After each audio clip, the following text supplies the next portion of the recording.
Hey guys, welcome to the Shred MX Shop Talk. I'm Phil Harris, and I'm joined here with my wife. Hey guys, I'm Ashlee Harris.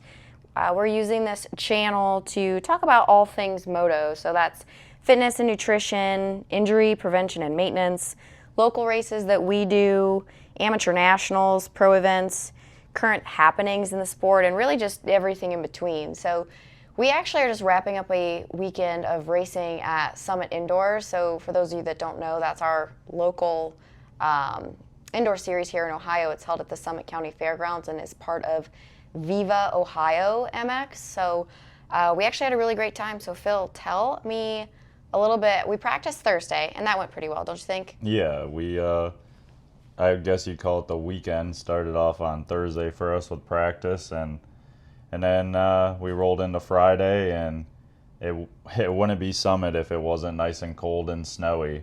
It never fails, and this next weekend after it's gonna be warm, of course. But we took it as is. We made our way over there, and we did some racing Friday and Saturday night. And yeah, it was a killer weekend all around. We both rode really well, and I couldn't ask for a better weekend. It was a blast. Yeah, me either. And they were actually calling for Snowmageddon, so I think the turnout was a little low from like a spectator standpoint, but I do think we got quite a bit of riders, which is a good time. But it was like maybe 15 degrees both days. It was cold. Yeah, roughly. Maybe Friday it was a little warmer during the day, but at night, yeah, both nights, but it was quite chilly. Not bad in the building once you got racing and stuff, but overall, yeah, a cold weekend. But we bundled up and we handled it. Yeah. So our friends that are in southern states, like you guys have no idea. When you guys are posting right now that, like Phil, you just told me you saw someone in Florida saying, "Oh, it's cold." They were riding at PAX today and they had a hoodie on, and I was like, "No, you don't know cold until you've raced indoors when it's literally 15 degrees." But it's all good. We like it. Gotta do something up here in Ohio. Gotta keep the bodies moving. Might as well go racing. Yeah, exactly. It's a good time. Chasing that adrenaline rush. Yeah, exactly. So, Phil, everyone keeps asking you and asking me too, but we'll get into that in a minute. How are you loving the Hondas? Oh, the Honda's been an awesome switch up. I'm actually super glad I did it. It was just time for something new, something to spark that interest and excitement again, and it's been the right move. This weekend really showed me that I made the right move for myself, and I picked up we picked up a 250F last Friday. I rode the thing bone stock, put some handlebars on it, but other than that, rode her bone stock at Summit and killed it this weekend. I took second both night into the 250A, and took a fourth Friday night and a third last night on Saturday. And I mean, I was ripping on the thing. I felt so good. I felt glued to the track, and like I could just keep pushing it. And then, unfortunately, I pushed a little too much, lost the front end trying to get the lead in that open A moto. Got to see some of your friends over the weekend too, though. Race with some of your friends, right? Oh yeah, I've seen a ton of people, and got to catch up with some local friends and some friends from the past, and got to see old Darryn Durham this weekend, and it's pretty cool. It was nice to catch up with him. We used to race 80s together years ago, and it seems like now in PA, and so it was cool, catch up with some of those guys and more recent friends and stuff, and yeah, it was just an overall killer weekend. Just seeing everyone racing against everyone, having some good battles with those guys. It was even a wild ender to the weekend with the old dash for cash.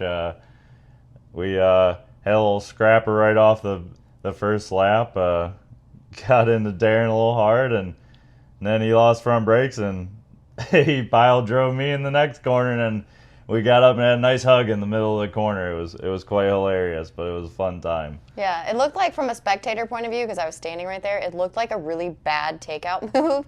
and then like you two got up, and I didn't know, like, is there about to be like a brawl? Like, what do we got going on? And then yeah, Darryn ran over and gave you a hug, which was kind of hilarious. But then come to find out in the pits later that Phil tells me, oh yeah, I hit him pretty hard, and Darren's over there looking at his bike, and his front rotor is bent from Phil, which is what caused the lack of front brake. So Phil brought it on himself at the end of the day, which is kind of funny. But all is good. Little bruising on the elbow, but you're good. Yeah, we're good today. Puffy elbow, but it'll go away. It's just typical racing. Normal road rash. So I know, like, you know, we've talked about it quite a bit, but your heat races were 10 laps each. You did 2 heats both nights, obviously 250A and 450A, and then your main events were 15 laps. So you talked to me a lot about this, but how did you feel like when you were in the middle of those? Because those were intense races, intense battles you were having.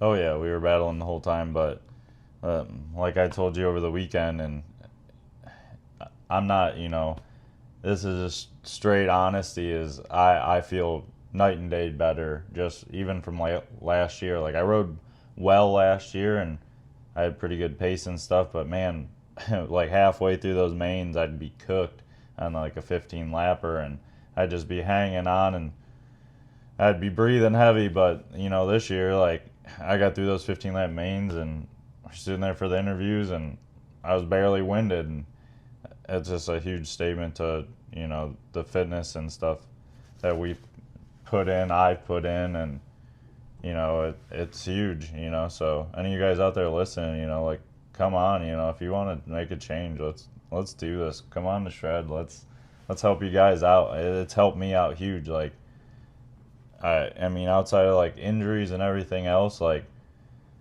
it's helped me step up my riding without like even like thinking about that's what it was gonna do. I really started honestly to better my day-to-day life, and it's helped out everything. So, and I think too, like, what a lot of people don't realize with the pace that you guys can run is, like, I've watched some of the guys out there running a fast pace, but they're loose and out of control, which to me, you know, looks like they're kind of riding over their head to run that pace, versus watching you racing all weekend. You're at like you're pushing it, don't get me wrong, like, you're riding aggressive and everything, but you're riding a very manageable pace, like one that you could continue for probably another 10 laps when the moto is done, which limits mistakes. So, like, your fitness is huge in being able to maintain a pace like that.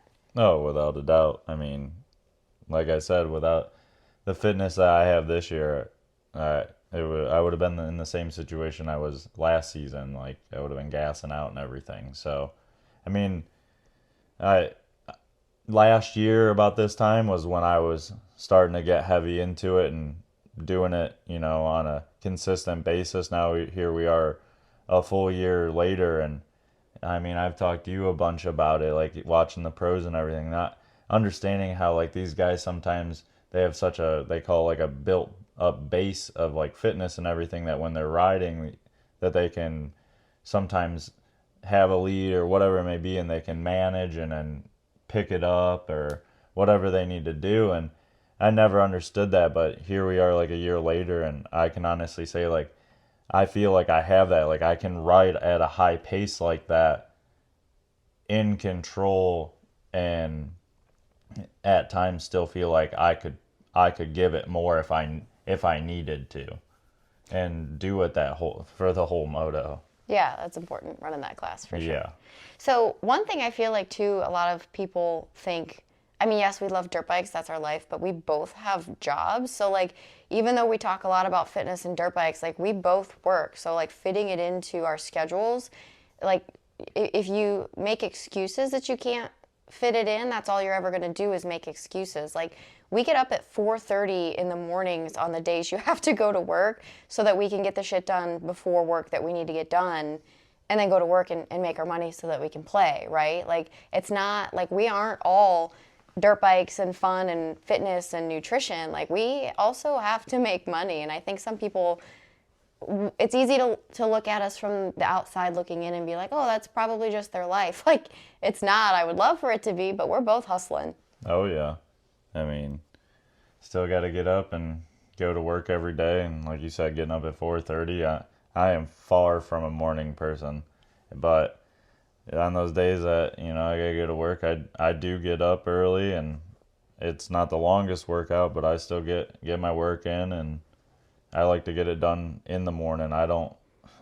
I'm not a big fan either of coming home. You're on your way home. You're like, oh, excited that you're off work, and then you're like, oh man, I still got to work out. Like, that's the last thing I want to do after I just got off work. Like, I'm ready to go hang out or do whatever. So I like to get it done, even though I'm a morning person. I mean, I'll be honest with you guys. Sometimes I'm down there just one eye open, like just trying to get it done. But I'm still putting in the work. So Yeah, that's what you have to do. Like there's never a convenient time to get that type of stuff done. You just have to commit to it and suck it up and do it. And I try to explain that to people.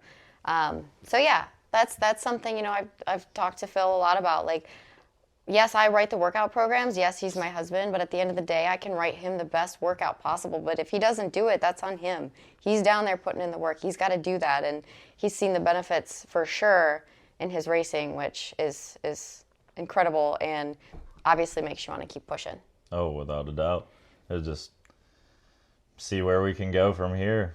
Keep climbing and keep building, and yeah, sky's the limit. All right, though, but we got to talk about this near death that you had in yeah. yesterday racing. Oh man, I hope a good handful of people have seen that, and I've seen one video of it so far, but yeah, we yesterday, Saturday night, we pulled a killer hole shot in the first heat race of, I think it was 250A, and they had a little split lane right off the start, and I come out of the first turn, went inside, did the little roller hump, and gave her a handful to do the next double, and I got full traction, and we wheelied over the lip and went to Indonesia, and I thought I was done right there, and somehow we rode through it and still jumped the next part of the section a little squirrely, and rode through that and got into the second corner about fourth position somehow. But yeah, it was a little hairy for a few seconds there, but we managed it and kept the heart rate low and kept pushing forward.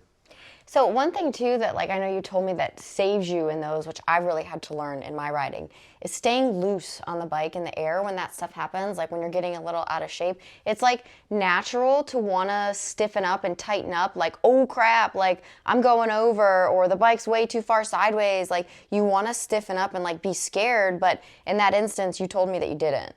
No, I just kind of loosened up and tried to actually like lean back, try to force the weight back a little bit. So as the front wheel did catch the second jump of that double, it kind of rode through it instead of just like me getting stiff and naturally going forward with the bike and then hitting, and it completely pile driving it.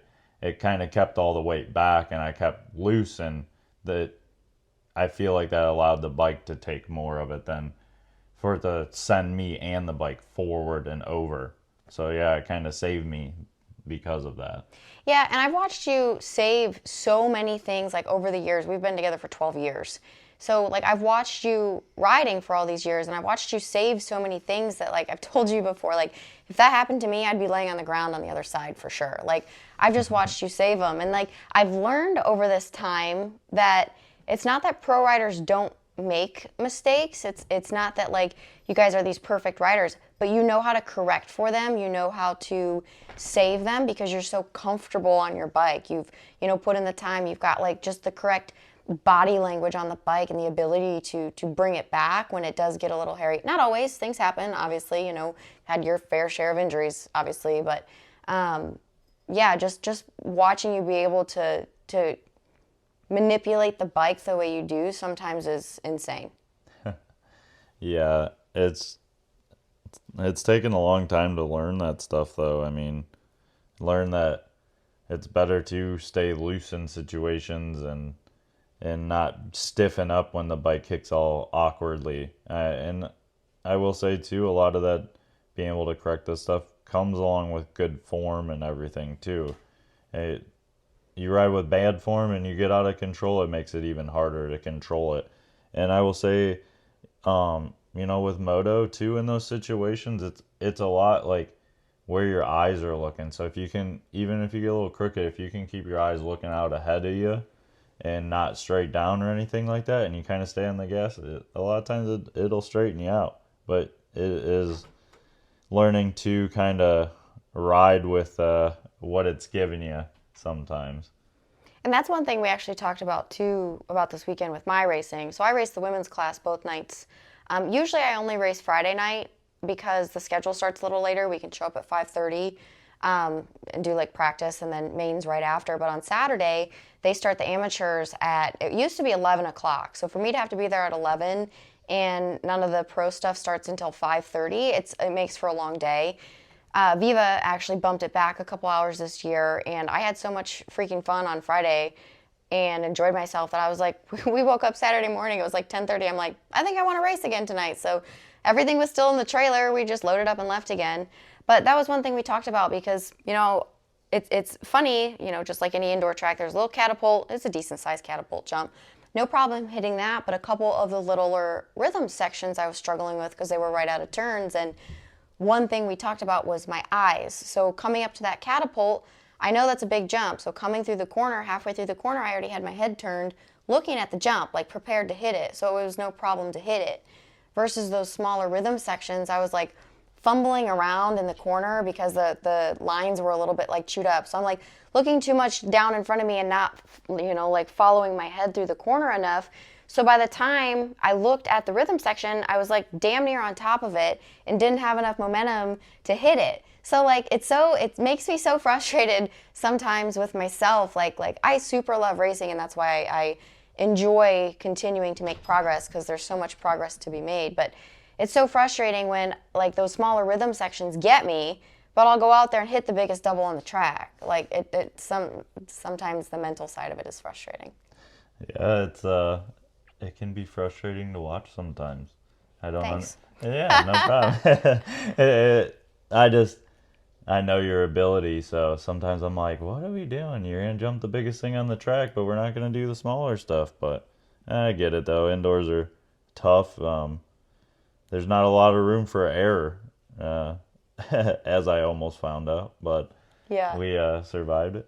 But yeah, I mean, it can be tough, and indoor jumps aren't always, let's say, perfectly built, so you never know what you're gonna get coming off the lips of them sometimes. So that makes it even more challenging. But yeah, like we were talking, like always want to keep your eyes ahead. If the more you can visualize the next section and what's coming at you further ahead, it opens up the track more because you're already prepared before you get there. Yeah, for sure. Now, there's a couple of things because like we didn't really start, me personally, I didn't really start riding indoors heavily until like last year. Now you have raced like pro arena cross stuff, so you have a lot of time on indoor tracks like that, like the peakier jumps, the more technical stuff, and you really excel at it. Yeah, it took me a long time. I was not a fan of indoors when I was a kid. We raced it for a bit when I was young, and then when I got on the big bikes, we got away from it because I just did not like doing it all. So my parents didn't really take me, and then later on in my career, racing pro already and like amateur pro and everything, my dad kind of told me, he's like, I think we should take a run at arena cross. So we did a few seasons of it, and I had a really good season in there, and yeah, I learned to ride it well. I have to give a big shout out to my buddy Chris Miller that I grew up racing with. He helped me a ton with that. He was super good at indoor stuff and enjoyed it and excelled at it, and he kind of taught me how to go fast in it and also just have really good like timing and stuff. And the more and more I rode it, the better I got at it. And yeah, we had some good races. And that was years ago. That was my best season. It was like the '07 going into '08 season of Amsoil Arena Cross back then. But yeah, fun times. I've learned to enjoy it. A lot of you probably seen over the weekend I was racing a 250F, and that's just because I purely enjoy riding those a lot more in there. It makes it easier, makes it easier to me to ride them harder, go faster on them inside. But yeah, I have a lot of time at riding indoors, and I do truly enjoy riding them nowadays. And I like when they're a little bit technical too. Makes it you have to think about it a little bit more, a little bit of line selection and everything. So I actually like they had changed the track on Saturday, and it opened up options like that. We had a little bit of split lane off the start, and I mean everything else was pretty routine after that, but it was cool. I like when they switch it up. Yeah, it was nice. I liked the track better on Friday because I thought that the way the split lane was after the catapult, it flowed a little better, the corners, because I could go faster in them. So I felt like, it was more fun for me. Not that the changes were bad by any means. I just felt like more like I could find a flow with the Friday track. So when we got there Saturday and it was changed, I was kind of like, damn it. But one thing I did want to mention, you kind of talking about that you did the arena cross and everything, like, I have always told myself that I am not a good indoor rider. I just said that that's how I am. Like, I always got scared when we went. And that was just like this, it would have been 2022 coming into 2023 winter that I was saying that. And like, you worked with me a ton on making progress on that. And like, I actually found working on my skills inside, this was huge, huge. Working on my skills indoors translated way more to my riding outdoors than I ever thought possible, because there's not a lot of little technical jumps outdoors, but there's enough that when I got better at riding indoors and hitting jumps that were either right out of a corner or coming into a corner, and I actually forced myself to use the front brake, like these things. So now, like, I go outdoors riding and, okay, there's a couple of jumps like this on, tracks here and there. I feel good on that jump too. And it's like not even a question to me to jump it. Like, oh, well, it's right out of a corner. Like, that's fine. I jumped that stuff all indoor season. Like, it helped so much. And then for me, coming into this indoor season, like 23, 24, Right. I told myself, I'm like, you got to stop saying that you're not a good indoor rider, because you're just not going to be. If that's what you tell yourself, and I'm such a big believer, this, of mindset over, like, mind over matter for anything. Your mindset is literally everything. If I tell myself I'm not a good indoor rider, I never will be. Oh, without a doubt. So, like, get that out of your head, like, and I did that this year, and I think you would agree that I've made, like, a ton of improvement, like, even with just showing up and hitting the jumps before you have to kick me in the butt to do them. Oh yeah, and your confidence has gone way up this year, and I mean, even like you were saying, like you felt it helped you last season once we went into outdoors, and I would totally agree with that. Outside of just like seat time, you really learned, like, got into learning the indoors and learned like I would say like the rhythm of the track and your timing, like just learning to really like downside and catch the transitions correctly. And I feel like that translated big on outdoors. Like, you're always like kind of bad for a long time at like kind of casing stuff, and I always would push you to not. And then like I feel from getting your skills up from indoors last year and like really taking a stride at trying to better yourself indoors, yeah, it did translate into you then having better timing, and now I feel like night and day smoother on your jumping and cornering and everything outside, just from pushing yourself to have more rhythm and be smooth indoors. Yeah, and let me tell you how much nicer it is to catch the transition of a landing and not bounce off the top of it. Oh yeah, I mean, in either situation your suspension's working, but I mean, if you land smoothly, you and the bike are taking a lot less force. Yeah, it feels a lot better. Yeah, it's easier on the joints. Yeah, and I'll joke sometimes that I'm like a professional caser. Like, I can case pretty much anything and be okay. Like, you've seen me case some stuff, you're like, what is going? But anyways, like, if I can avoid that, like, all the better, like indoors, you don't have the room to case stuff and bounce off the end of it like you do outdoors. So you really shouldn't like count on that saving you. Like, I don't want to be a professional caser. No, yeah, indoors there's like almost zero room for error. So the smoother you can be and the less casing you can do, the better off you're gonna be. Yeah, exactly. So just kind of like for me learning that, and like I love watching you ride and race because although I will say this does not come without its frustration for all of you people listening, that Phil is the level of rider he is and I'm the level of rider that I'm at, because I can watch him go out there and shred, and like he's the person I'm focused on, like shredding around the track, hitting these lines, cool. And like I take videos and other people take videos and pictures of him, and then like I give myself credit that like I am a pretty good rider, like I am.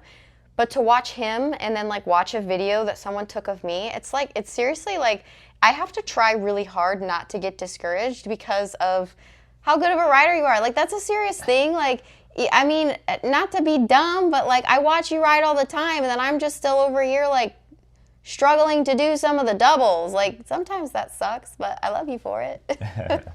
Yeah, I know. I get told that a lot, that I make it look very easy and everything, but I mean, I don't take it for granted because in the helmet, for me, it is not always that easy. Some days, yeah, I feel like I can really link everything together and I'm pretty smooth and fluid.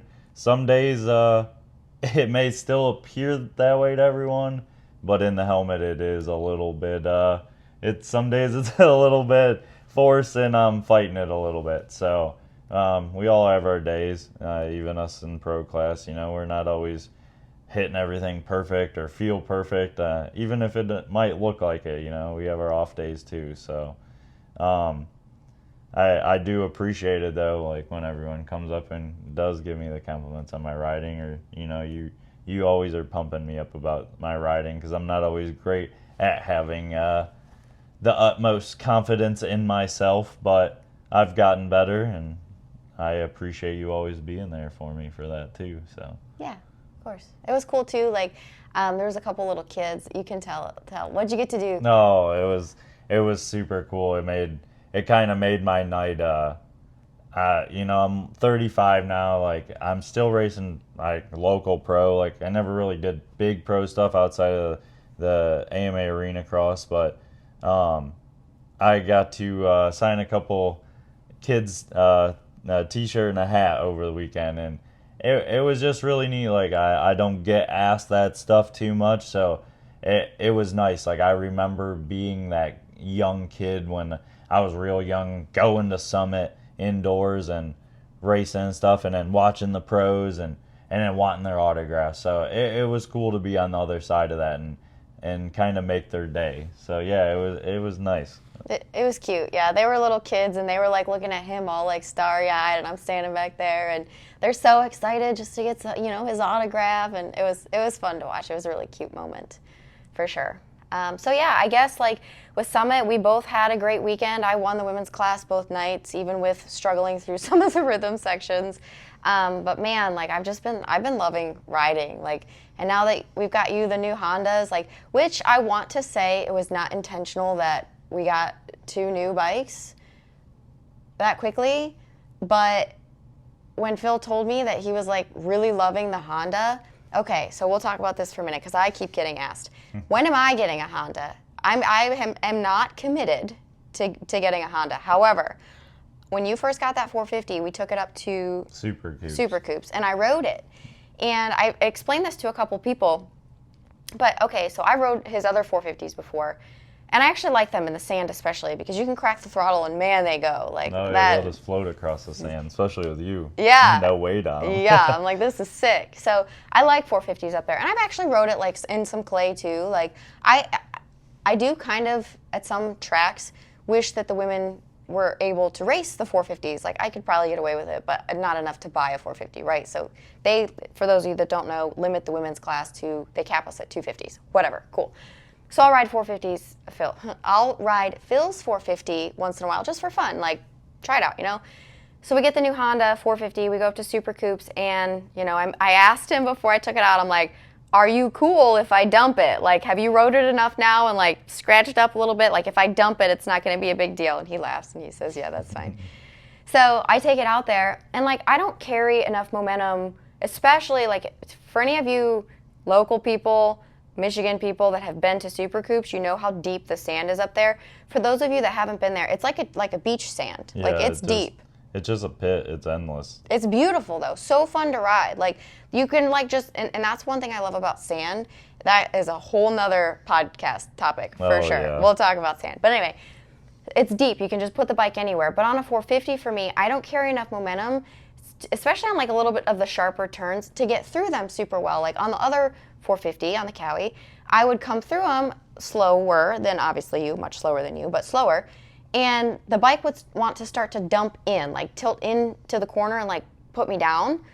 So I was kind of expecting that. That's why I waited until you had rode it a little bit and was like, okay, well, is it okay if I dump it? Because like there's a good chance I'm gonna drop it, right? Like it's a big bike. Okay. Yeah, and probably break a lever. Yeah, because stock never levers. Failed. I know. I have broken unbreakable levers, and they have warranted them and replaced them. So go Arc, love them, Yes. love them.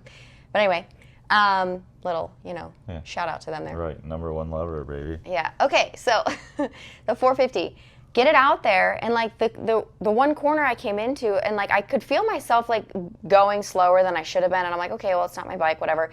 And I'm waiting for that like tip in feeling. Like you can totally feel when your gravity starts to move from forward to going over, like you're starting to fall over. And for me, my legs are so short that by the time the bike is over and like I can get my foot down to catch myself, the bike's too far over, and like literally it just falls and I'm standing there because my legs are so short. I'm just short.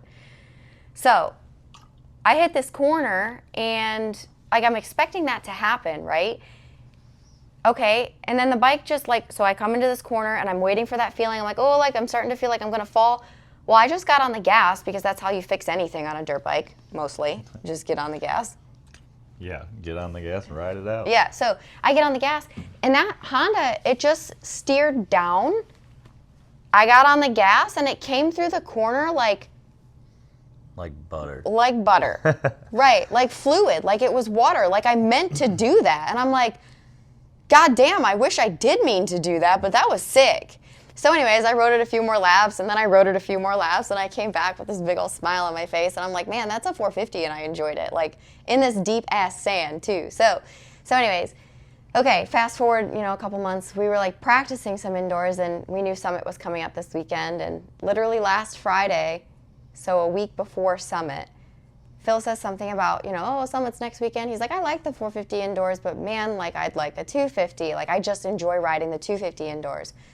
And I'm like, I just looked at him, I'm like, go get one, because I want to try it. So right now I'm on a 23 KX 250, which is actually the 250 that Phil rode and raced indoors last year. We traded in his KX 450 and my 22 250 to get him the new Honda 450. So yeah, a big shuffle of bikes. So anyway, we traded in 3 bikes, because technically we traded in his 110 too, to get a 450 and a new 110.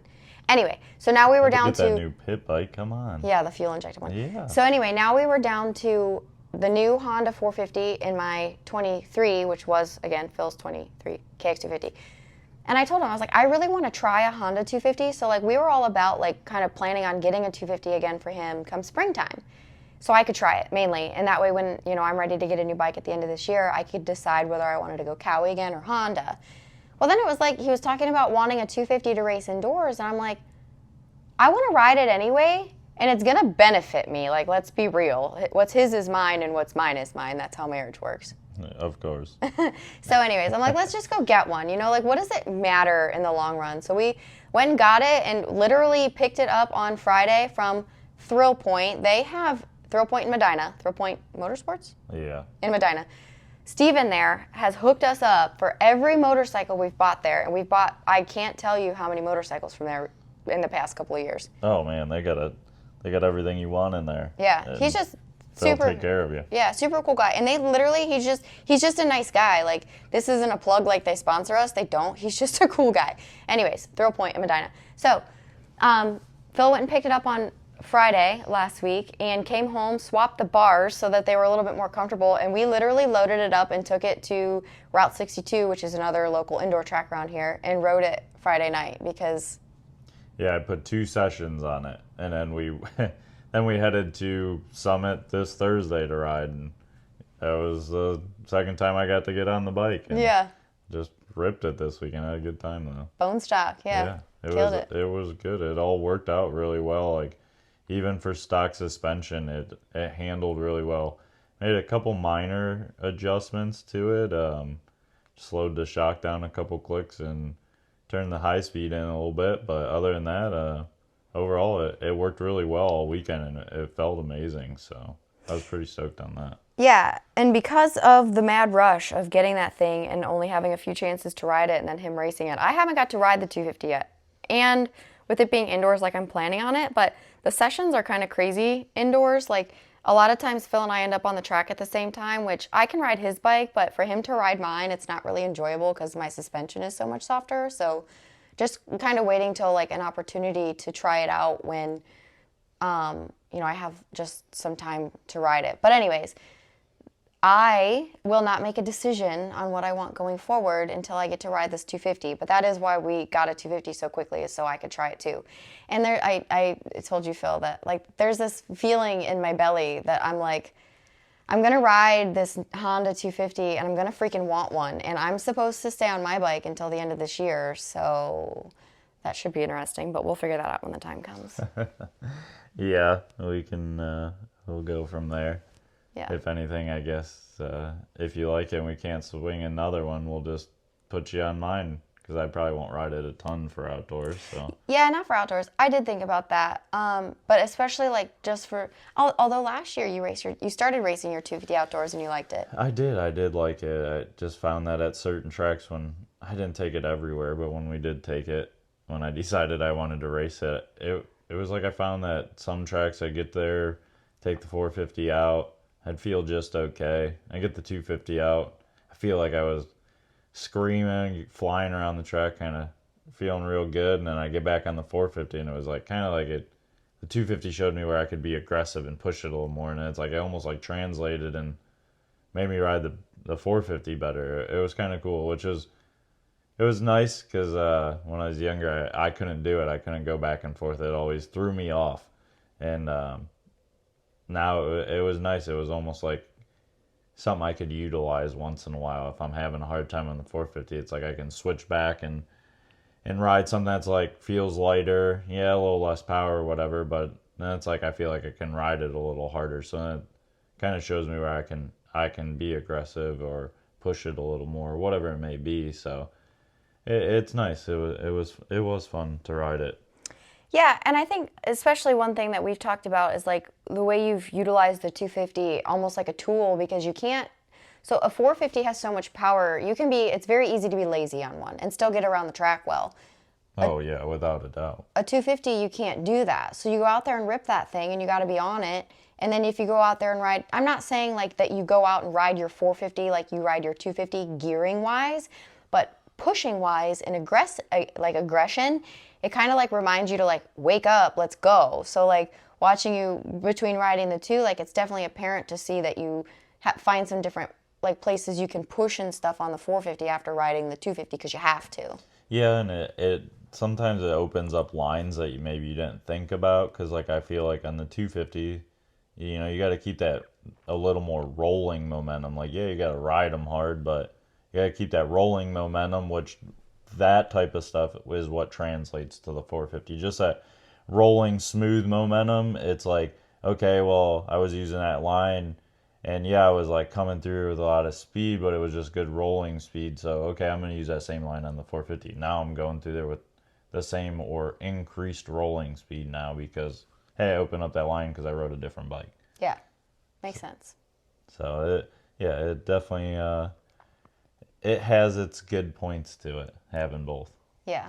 Plus when I need something else to ride. Yeah, a backup bike like at regionals. Yeah. So I blew a bike up at Redbud and we had Phil's spare 250 there, and I ended up racing that for the rest of the weekend and crashed it multiple times and got ran over on it. But now it's my bike, so it all worked out. Yeah, it was pre-scratched. Yeah. Thanks to her, but now it's hers, so she can scratch it more. Yeah. We are not easy on things, so we appreciate for sure all the help that we get from everyone who helps us out and helps our program keep rolling. I do want to give a huge shout out to Vert MX Graphics. Yeah. Vert MX Graphics, you guys are awesome. I dropped the ball on that one, guys. If you were at Summit and listened to my interview, I should have thanked them. They've been a huge part of our program. They were there on site, and of course, I forget to thank them. And they busted their butts this week, not only for Summit and everyone else, they also early in the week threw some backgrounds together for me in like a day or so. I can't thank those guys enough. They've been taking really good care of us and keeping our bikes up to par. And your boy drops the ball in the interview and forgets them. So sorry, boys, but here we are. We'll give you a little shout out here on the old podcast. Yeah, we appreciate you guys, Jordan and AJ, for sure. I mean, they hook us up with our graphics. They've got, you know, the Shred logo all over our stuff. I think our stuff looks super good, and the graphics hold up super well. But really, just like, I mean, I try to support all of the local companies, and especially when the companies are our friends, businesses. Like, I love supporting local people that support the things that we do. So yeah, I mean, you came off the track. Like, it's so hard. I've never been interviewed as soon as I got off the track, so I have no idea what that's like. I can only imagine. I barely run into places where I get interviewed, so yeah, it is tough, and you're like kind of trying to think of it on the spot. And of course, my bike has 0 logos on it, so that is no help. So yeah, not yet. It's literally bone stock, brand new. But yeah, maybe next time. We actually got a pit board, so maybe next time I'll hurry up and write them on the pit board so you don't forget it. Yeah, we're gonna need some little cheat sheet. Yeah, something. But Yeah. no, I just wanted to thank them. And then, so you got interviewed too in the 450 main, and announcer guy Todd I'm sure because you already mentioned your sponsors, he didn't ask you again, so that was kind of a bummer you didn't get to mention them. Yeah, I was definitely gonna give old Vert a shout out, and they didn't even ask us about sponsors. I'm sure they were also probably trying to get the program rolling through. It was like 10 o'clock. Yeah, it was getting night. later. I mean, we didn't get in the door till almost 1 o'clock in the morning, so. Yeah. But if you want to check them out, Vert MX Graphics, they are out of Ohio. And like I said, they're super nice guys. They'll get you what you need quickly. They'll get it shipped to you. You can probably meet it if you're locals, like near Canton areas where they're at.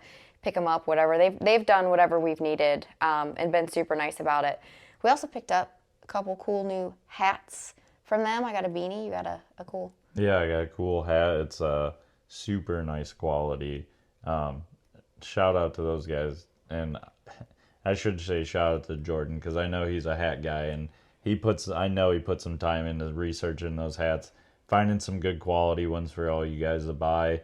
I bought myself one over the weekend, got me a red one, to match those Hondas, and they got some sweet leather patch on the front that he pressed on there, and yeah, they are top quality. Stoked to snatch one of those up. I seen them as soon as he posted on his Instagram that he had them, or I think that's where they are, or something on a story, and I knew I had to scoop one up, so we made sure we stopped over at the old tent and got those. So yeah, if you guys are listening, you guys deal with Vert or need graphics or whatever, go check them out. Check out their apparel, whatever you need. They can help you out with that stuff. So yeah, check them out. One other thing we got to talk about, though, is freaking tires. I don't know how many of you so we've run Dunlops for a long time now, and then they changed the 33 to the 34. Yep. Okay, so I notice when a tire is wearing, and I notice obviously if it's slippery, but I don't wear a tire out as quickly as Phil does. So they switched over the 33 to the 34, and he put a 34 on his bike last year, and we actually went to the Chillytown thing. Yeah, I don't remember what it was called, but it was where they... Classic, the Chillytown Classic. Oh, yeah, it was a classic. We went for this Supercross night, and I was going to do Moto the next day, but I didn't. I made it a handful of laps in practice and knocked myself a little silly. So, but yeah, I guess this would probably be a little debate with certain people. But yeah, we threw the 34s on there. Was a big Dunlop guy for a little while. Loved the 33s. Threw the 34s on, and I can say I'm not the biggest fan.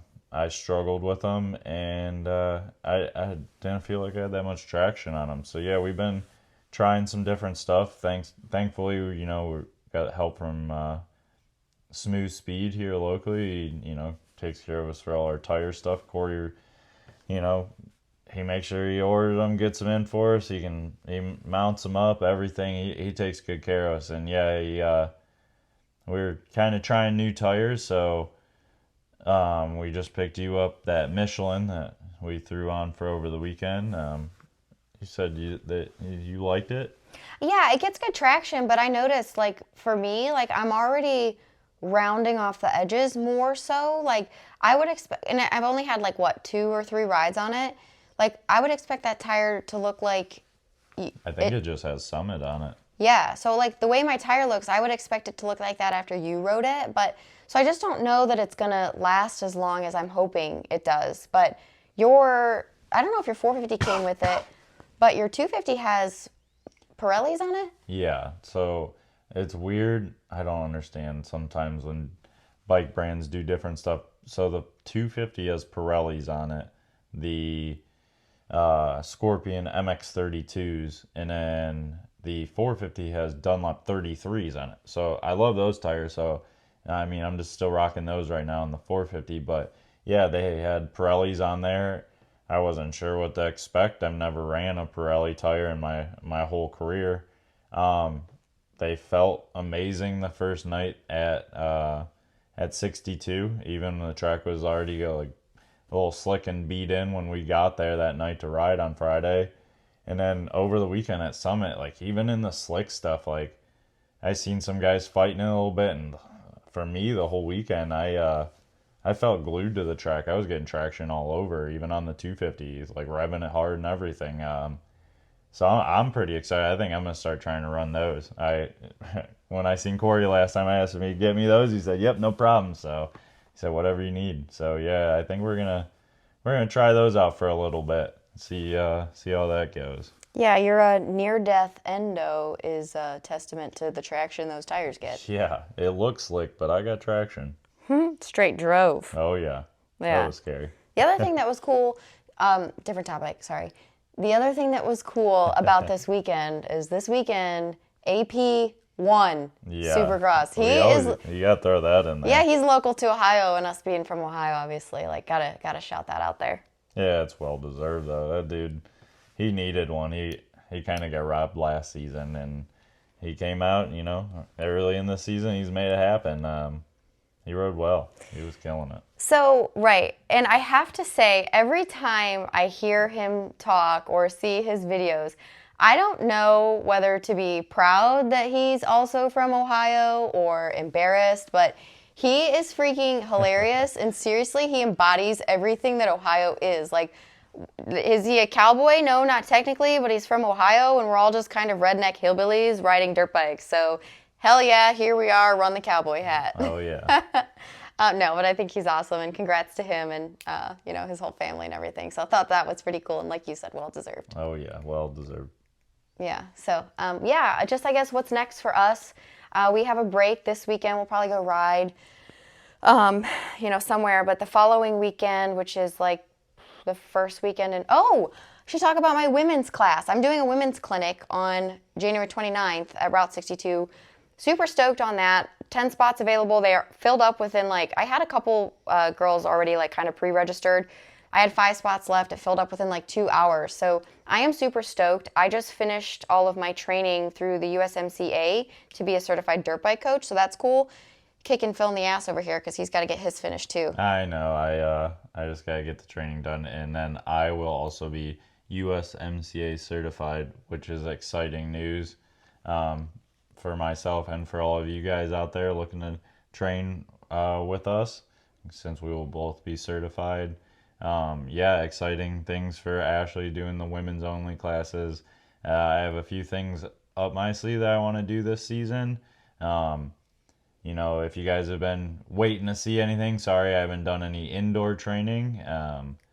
Just kind of took a little step back from it for a few months or whatever, but hopefully here once the weather breaks and it starts getting warm, we'll get jamming on some classes. We'll get you guys out and we'll teach you some good stuff. We'll have some fun. Yeah, yeah, and a lot of what we focus on is, kind of like we talked about at the beginning of this, is back to basics form, making sure that, we understand our contact points with the bike and really how they affect what we're doing and, how to move your body weight around to do what you want to do, because it leads to safety, which means less injuries, which means we can ride more, but it also means confidence on the bike, which is huge. And comfort. I mean, we want we want everyone, especially if you do come train with us, we want you to leave like comfortable, like confident and comfortable on your bike. Like then you're having more fun. Like you don't want to be out there being scared of it. Like then it's just you're riding all tight. You're barely getting around the track. So yeah, let's we can fix that up and change that stuff. Yeah, and it's so much easier. Speaking from like my personal experience riding dirt bikes for 26 years, it's so much easier to increase speed when you feel like you know what the F you're doing on a motorcycle. Like, okay, I've never been one to like scrub or whip, and I'm still not great at it, but I'm getting that feeling of coming over certain jumps and like, coming off a little bit sideways, like what I like to call like my baby whips. Like I'm getting there, right? And that's huge for me. And that's coming from a comfort thing. I'm not like trying. I'm not like, oh my God, I'm going to whip this. I got to throw it out there. It's like a comfort thing. Like the way the jump is angled, like I'm just carving up the face a little bit. And then like I thought maybe, because sometimes when we ride dirt bikes, it's like you think you do something really cool and then you watch a video of it and you're like, that It not never even looks close. as cool as it feels. No, but kind of like the moment for me that told me like that I was making progress was that you said something about it, that you saw like some style out of me, and I was like, dang, I've kind of felt that way, but I'm glad you noticed it too. So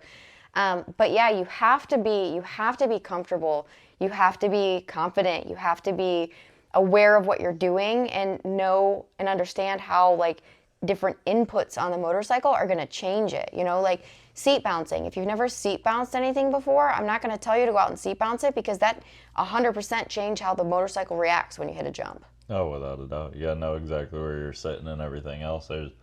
It's not just come around to the jump, sit down on the seat, and hold on. You kind of got to know where you're sitting. And I was going to say, it can be, but that's how it gets scary really fast. Oh, yeah, it gets scary real fast. So. Yeah, but so anyways, women's clinic, that one's sold out. I actually have another one scheduled. I haven't announced it yet, but sneak peek if you guys are listening. February 26th. It's actually from 10 to 2. That's a Monday, and I know it's during the day, but y'all are going to have to take off work if you want in. So let me know if you're listening to this, then I haven't announced it yet and it's not full. Let me know if you want in.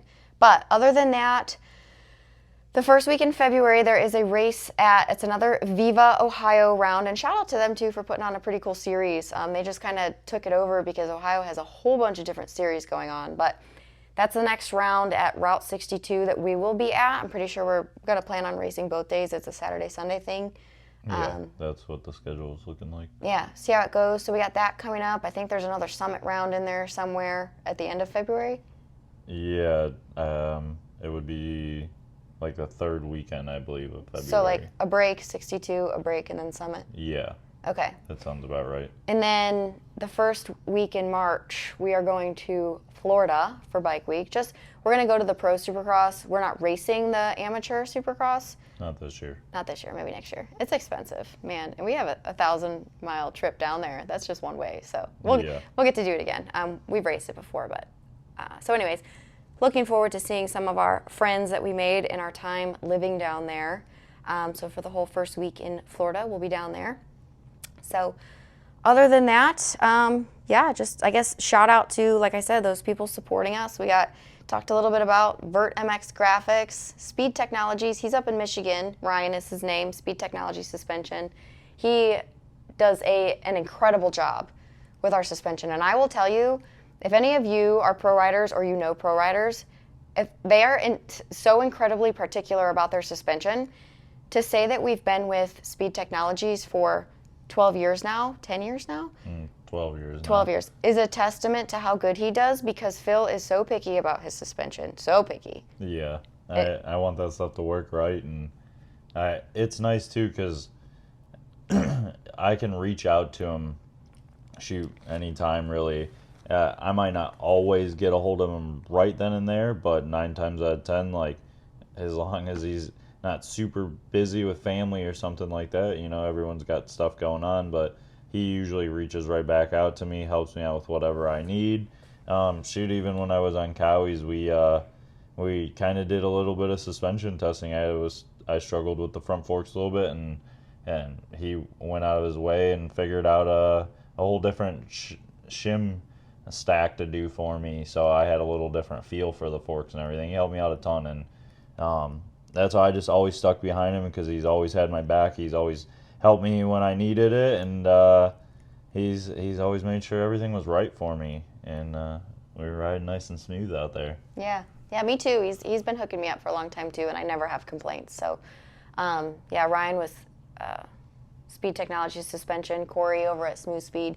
Like Phil said, he hooks us up with tires. It's great. I know that if we need something, we're gonna have it, and he mounts them for us, which is nice because sometimes that's a pain in the butt. Yeah, I can do tires, but usually if I hit up Corey and he doesn't mind slapping one on there for me when I head over to the house, I usually just take it over there so I don't have to do it, because it's easier for me just to go over there and shoot the crap with him a little bit and let him throw that tire on there. So if you guys need a tire, don't be afraid to ask him. He'll mount it up there for, what is he, like $10 or something? He's pretty cheap. He'll talk your ear off a little bit and mount your tire up and get you rolling on your way.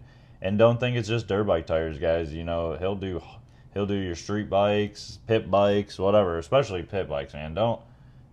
Those little tires are terrible. Oh my God, they are. We tried to do one. I blew the tube up and exploded and everything else. It was it was quite the scene. But you almost exploded doing that. Yeah, it was quite fun. But so yeah, if you guys want some new tires on your pitters, or even your your kids' 50s, whatever it may be, get over there, see Corey, hit him up.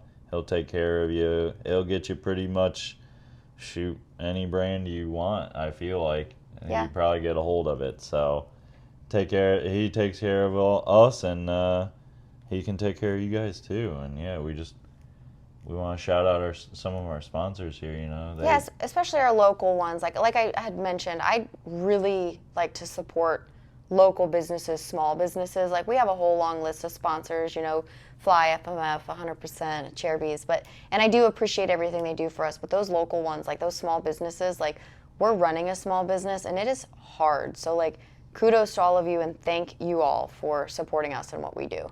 Yeah, and like she said, like outside of the sponsors, like all of you guys that are out there that at the tracks and watching us and that do come over and say hey and compliment us on our riding or whatever it may be, thank you guys too. Like that stuff means the world to us. Like we're having fun being there on our dirt bikes, but it's nice too when people come over and chit chat or give some compliments or just talk about track, whatever. It's nice. That's what I feel like a lot of people do love about Moto too. It's like a big family. We all, for the most part, get along and have a good time. So yeah, thank you to you guys too that support us outside of being sponsors, because fans and people rooting you on the side of the track, it helps you going, especially like this weekend at Summit. Some of you guys are out there yelling for me and stuff, or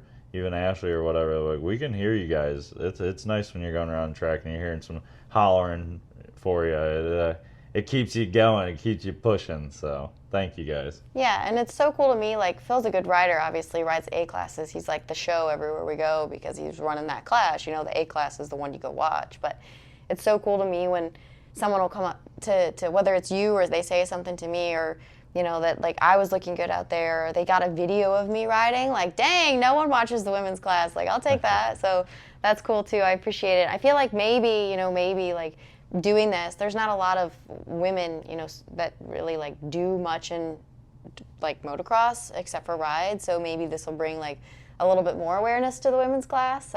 Also, I'm just a chatty Cathy, so I feel like people listen to me because they have to, but that's fine. Yeah. So anyways, yeah, I appreciate it. Just wanted to kind of thank those, especially our local sponsors, and shout out to the Viva Ohio series. We're having a good time doing that, and Summit Indoors, shout out to them too. All of you guys that work that, announcer, Todd, the gate guys, Travis, who else is there? All of you guys. We appreciate all of you, all the sign-up ladies. Like, we know how much work goes into that. We worked a couple races, and that's a no thank you for me going forward. Yeah, we'll just race them. It's a lot of work for that stuff. Yeah, so. Like she said, thank you guys. Thank you to Viva. Yeah, Summit this weekend was our opening round for the 24 season. Mm-hmm. So that was cool. It kicked off well. We had a lot of fun, and yeah, we'll be back racing here in a couple weeks. Yeah, and more of these to come too. Like I mentioned at the beginning, we're going to do these on all different things. So not quite sure on a frequency yet, but stay tuned. We'll keep them coming.